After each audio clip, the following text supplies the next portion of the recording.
Hi ළමයි කොහොමද ඔයාලට? ඔයාලා සතුටු නැති කියලා හිතනවා. ඔයාලා මේ දකින්නේ අපි පන්සල් යනවා.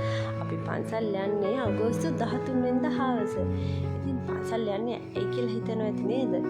ඇයි කියලා හිතනවා නම් මෙන්න මේකත් අහගන්න. අද අපි පන්සල් යන්නේ අපේ චූටි මැනිකට, ඒ කියන්නේ අපේ අකේනිය දුවට අකුරු කියවීමේ උත්සවයේ තියෙනවා. ඉතින් ඒ වෙනුවෙන් තමයි අපි පන්සල් යන්නේ. මොකද අපේ බෞද්ධයෙක් හැටියට අපි හැමෝම කරන චාරිත්‍රයක්නේ මුලින්ම අපේ ආගමික වතාවත් වල නියැවීම. ඉතින් ඒ හින්දා තමයි අපිත් මේ පන්සලට ඇවිල්ලා ඉන්නේ. එදා දවසක් අගෝස්තු 13 වෙනිදා හවස තමයි මේ පන්සල ඇවිත් ඉන්නේ. හෙට දවසේ කියන්නේ අගෝස්තු 14 වෙනිදා තමයි අපි අකුරු කියවන්නේ. ඉතින් ওই විදිහට අපේ චූට්මනික පේනවනේ අකුරු කියවන උත්සවයට ලෑස්ති වෙන විදිය මුලින්ම පන්සල් ඇවිල්ලා හරි ලස්සනට එයා තනියම යන්නේ, වඩා ගන්න කියලා එහෙම කරදර කරන්නේත් නැහැ. එයා හරි ආසාවෙන් බුදුන් වැඳලා මල් පහන් පූජා කරලා ඒ හැම දෙයක්ම එයා ඉතින් අම්මයි අප්පච්චි, එතකොට එයාගේ අම්මා අත්තා කිරි අම්මා ඒ හැමෝම සීයා නැන්දලා ඒ හැමෝමත් එක්ක තමයි මේ උත්සවය එයා ජීවිතේ පළවෙනි වතාවට නින්නේ. ඉතින් හරි සතුටුයි අම්මයි අප්පච්චි විදිහට එයා වෙනුවෙන් උපරිම දේවල් කරන්න තමයි අපේ බලාපොරොත්තුව. ඔන්න එදා දවසේ ඉතින් අපේ පන්සලේ හාමුදුරන්ගෙමුත් පිරිත් නූල් බැඳගෙන ආශිර්වාද අරගෙන තමයි අපි පන්සලෙන් දහවස ගියේ. මොකද අපිට පහුදා තියෙන ලොකු වැඩක්නේ. අපි ගෙදර තමයි අපේ අකුරු කියවීමේ නැකත සිද්ධ කරේ. මොකද මං හිතන හැටියට දරුවෙක්ට අකුරු කියවන දේ සිද්ධ වෙන්න ඕනේ එයාගේ ගෙදර. මොකද එයා පාසල් යනකොට හෝ වේවා යම් දෙයක් එයා ඉන්නේ ගෙදර, වෙන තැනක නෙවෙයි ගෙදර. ඉතින් ඒක තමයි සුදුසුම තැන කියලා තමයි මම අදහස් කරන්නේ. ඉතින් මේ විදිහට හඩ් කහදියරියලා ලස්සනට පිළිවෙලට ආසන පනවලා ඉතින් මේ දේවල් අපි කලින්ම කරලා ඉවර කරා අගෝස්තු 13 වෙනිදාම රෑ. මොකද පහුවදා දවසට ඒක කරන්න කාලය මදි නිසා. ඉතින් අපේ චූටි මැනිකගේ වෙලාව බලපුවාම එයාට තිබුණේ පළතුරු වර්ග 7ක්, කැවිලි වර්ග 7ක්, එතකොට අනිකුත් දේවල් ඔක්කොම දෙවියන්ට පූජා කරන දේවල්, එතකොට බුදුන්ට පූජා කරන දේවල් හැමෝම දෙම වෙන වෙනම නෝට් කරලා ලියාගත්තා. ඉතින් මේ දේවල් හරි පිළිවෙලට ගෙනල්ලා පිරිසිදුව කහදියරියලා කහදියරින් සෝදලා අරගෙන තමයි ඒ පූජාවන් අපි සකස් කරන්නේ. පූජාවත් සකස් කරන්නේ අපේ අපච්චි. ඉතින් එයා ඒ දේවල් කරනවා මමත් බලාගෙන හිටියා ටිකක් වෙලා. හරි ආසයි, හරි ආශිර්වාද කරන්න.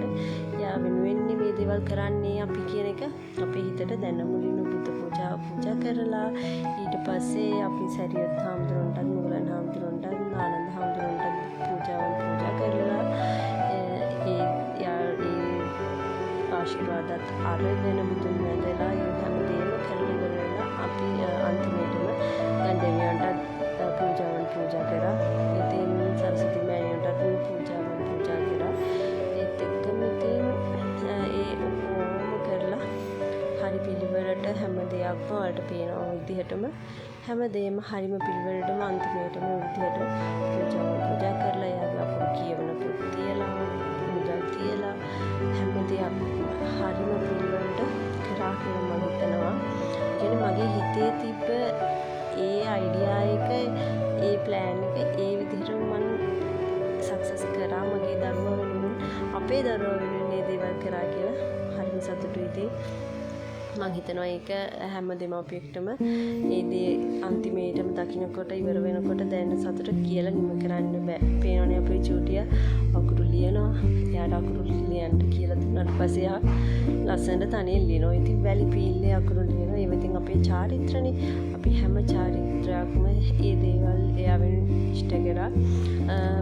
විශේෂයෙන්ම මතක් කරන්න ඕන මේ එකම පැකේජ් එකකින් එකම දෙයකින් වැලි පීල්ල හැමදේම මම ගෙන්න ගත්තේ ඔන්ලයින් ගෙන්න ගත්තේ. කිසිම මහන්සියක් නැහැ ඒ වටිනේ. මොකද ඒ එහෙම පැකේජ් එකක් ගෙන්න ගත්තාම තියෙන වටිනාකම වැඩි. ඒක ගොඩක් දේවල් තිබ්බ එකේ.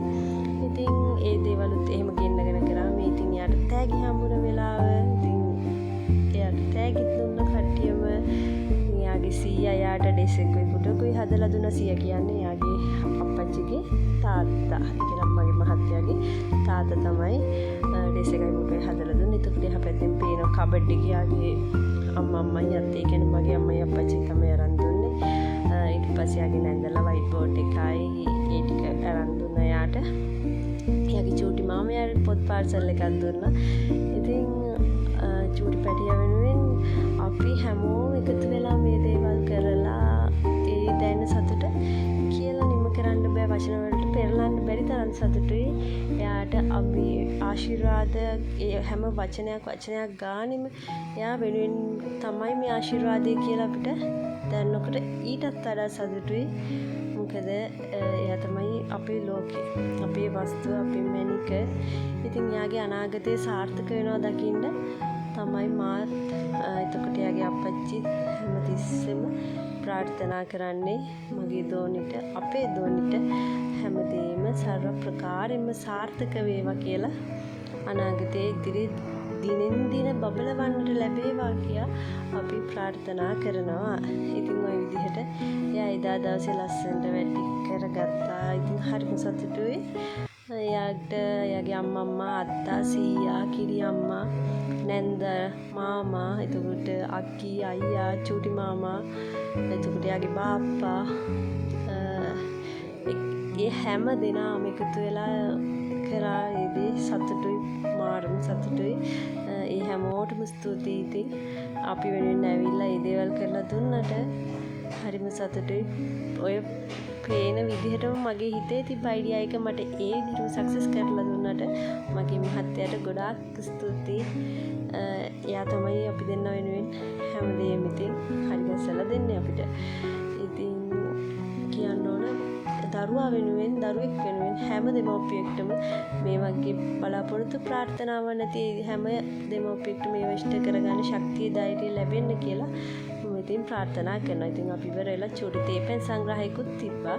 ඉතින් මේ ඇවිල්ලා ඔයාලා දකින්නේ අපි හවස ගියා චූටි නාන්න තැනකට. ඉතින් නාල ඉවර වෙලා ඒ ක්ලිප් එකක් තමයි මේ දකින්නේ. ඉතින් මගේ වීඩියෝ එක හොඳයි නම් ඔයාලා කමෙන්ට් එකක් දාන්න, මට සහයෝගයක් දෙන්න. ස්තුතියි. බුදු සරණයි.